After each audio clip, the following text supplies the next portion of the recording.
وعلیکم السلام ورحمۃ اللہ وبرکاتہ۔ اللہ رب العالمین خیر و عافیت میں رکھے۔ سوال بہت ہی حساس معاملہ کے سلسلے میں ہے۔ جگہ جگہ مظاہرے بھی ہو رہے ہیں، پروٹیسٹ بھی کیا جا رہا ہے، اور اس سلسلے میں کورٹ میں بھی رپٹ دائر ہے۔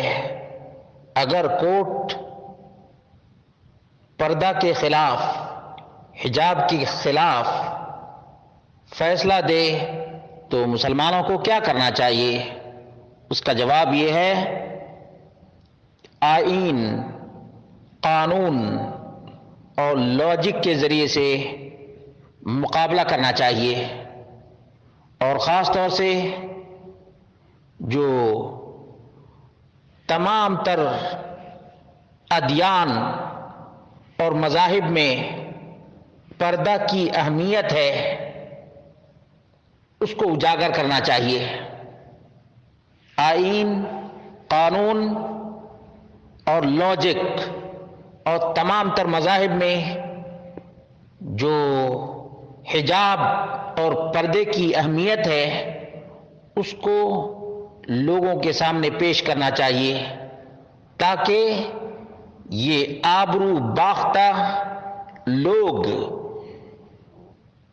عزت، عفت اور پاک دامنی کی علامت اور نشانی حجاب پر انگشت نمائی نہ کر سکیں۔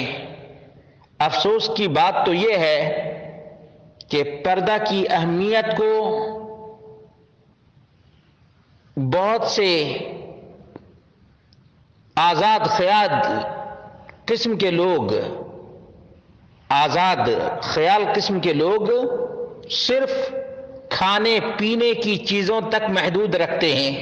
مثال کے طور پر کھلا ہوا پانی ہو، دھوپ لگ جائے تو انجوریس ٹو ہیلتھ کہہ دیا جاتا ہے۔ ٹافی کھلی ہوئی ہو تو کہہ دیا جاتا ہے کہ یہ کھانے کے لائق نہیں۔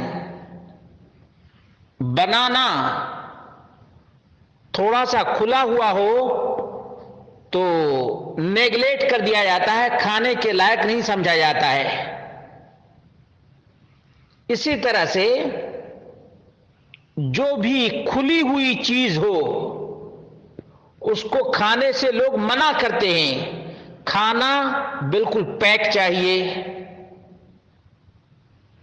روٹی بالکل پیک چاہیے، پانی بالکل پیک چاہیے، اور تو اور اگر وائرس سے بچنا ہو تو ماسک ضروری ہے۔ اب انسان نما درندے اور بھیڑیے سے بچنا ہو تو کیا پردہ ضروری نہیں ہے؟ مسلمانوں، ان چیزوں کو اجاگر کرو، لوگوں کے سامنے پردے کی حقیقت کو بیان کرو، تاکہ ان نادانوں کو سمجھ میں آ جائے کہ ایک کھلا کھانا ہو اور ایک پیک کھانا ہو، تم کس کھانے کو پسند کرو گے؟ ایک برہنہ عورت ہو اور ایک باحجاب عورت ہو، کون سی عورت سماج اور معاشرے کے لیے فائدہ مند اور سود مند ہے؟ کوئی بے حیا عورت کسی سماجی کام کو انجام دے سکتی ہے؟ نہیں، جبکہ باحجاب عورت پورے نیشن کو تیار کر سکتی ہے، ایجوکیٹڈ بنا سکتی ہے۔ تو حجاب کی بڑی فضیلت ہے۔ اچھے معاشرے کی تشکیل میں حجاب بہت ہی بڑا رول ادا کرتا ہے۔